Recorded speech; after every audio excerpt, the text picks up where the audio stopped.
भगवान शंकर का गुणगान कर रहा है। माता पार्वती जी के साथ में शिव जी का मंगल विवाह हुआ।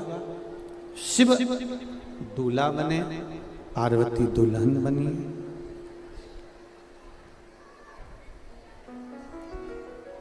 और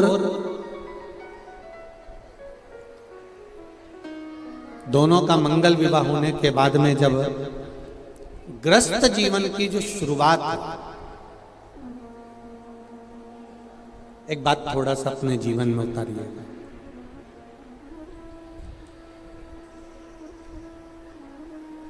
अच्छा लगे तो अपने जीवन में उतार कर जरूर रखना कि जिस बेटी का विवाह जब हो जाए और बेटी ससुराल चली जाए तो मेरी माताओं से, मेरी दीदियों से, मेरी बहनों से निवेदन करूंगा कि जब बेटी का विवाह हो जाए और बेटी ससुराल चली जाए तो निवेदन है बेटी को यह सीख देकर बताना, उस जगह पर रहकर उसको समाप्त कर।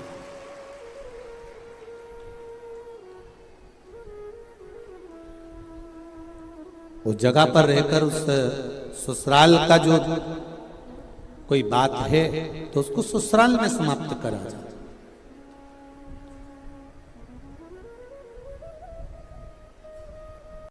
बड़ों की, जितने घर में जो बुजुर्ग होते हैं ना, घर के जो बड़े होते हैं, बड़ों की बात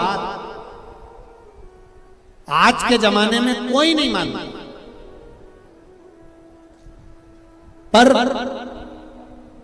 बड़ों की बात का बुरा सब मानते। बात नहीं मानेंगे पर बात का बुरा अवश्य मानेंगे। एक समझने वाली बात है कि बड़ों की बात का, आप कहते हो, कई लोग कहते हैं हमारी बात हमारा छोरा नहीं सुनता, हमारी बात हमारा बेटा नहीं सुनता, हमारी बहू नहीं सुनती। बड़ों की बात आज के जमाने में कोई नहीं मानता, पर बड़ों की बात का बुरा प्रत्येक व्यक्ति मानता। और शिव महापुराण थोड़ा उल्टा कह रहे हैं।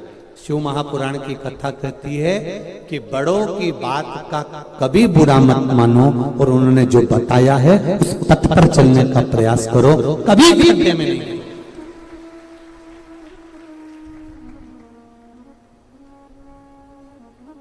बड़ों की बात अगर मानकर चलोगे तो जिंदगी में कभी नीचे नहीं गिरोगे। एक बड़ा सुंदर संवाद आता है, एक लड़के की शादी नहीं हो रही और लड़के की शादी नहीं हो रही, बड़े परेशान हो गए लड़के के मम्मी पापा, पिताजी, माताजी कि लड़के की शादी नहीं हो रही।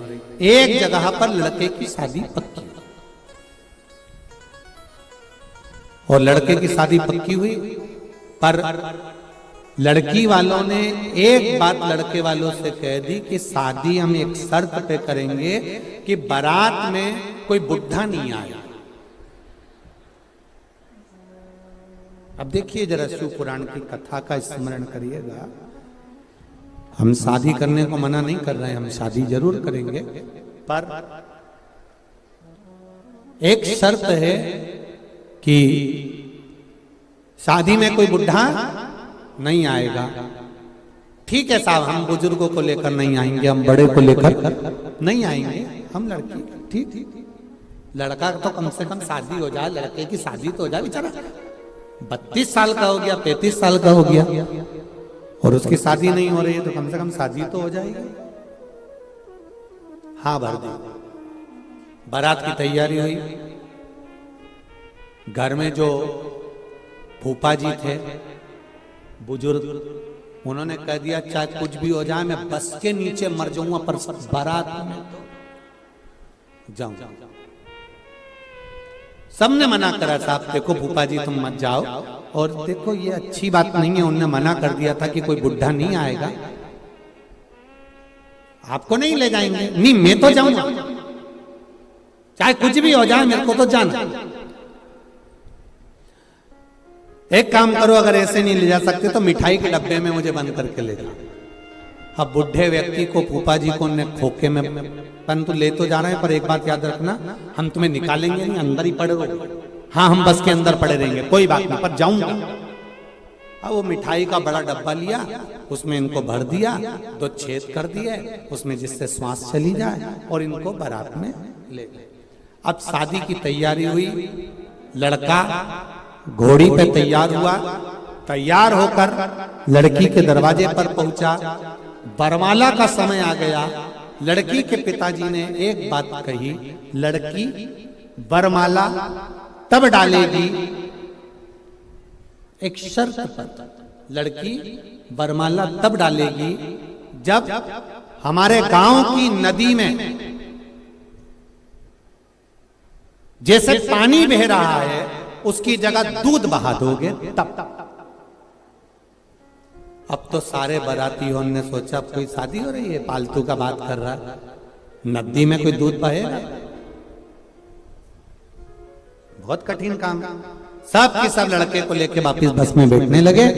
पीछे फूफा जी ने आवाज लगाई खोखे में से, कड़कड़ करा, तो किसी ने सुना क्या बात है। फूफा जी ने पूछा क्या हो गया।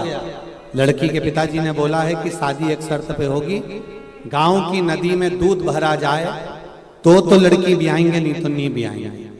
तो इतने में अंदर फूफा जी ने बोला तो फिर क्या कर रहे।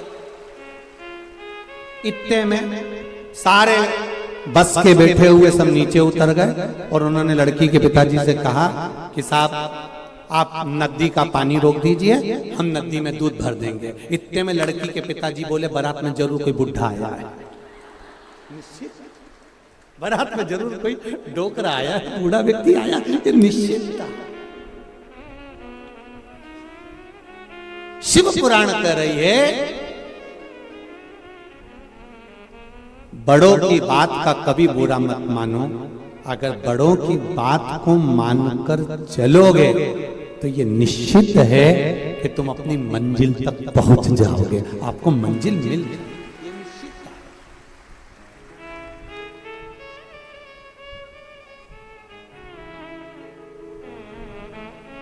अब मानो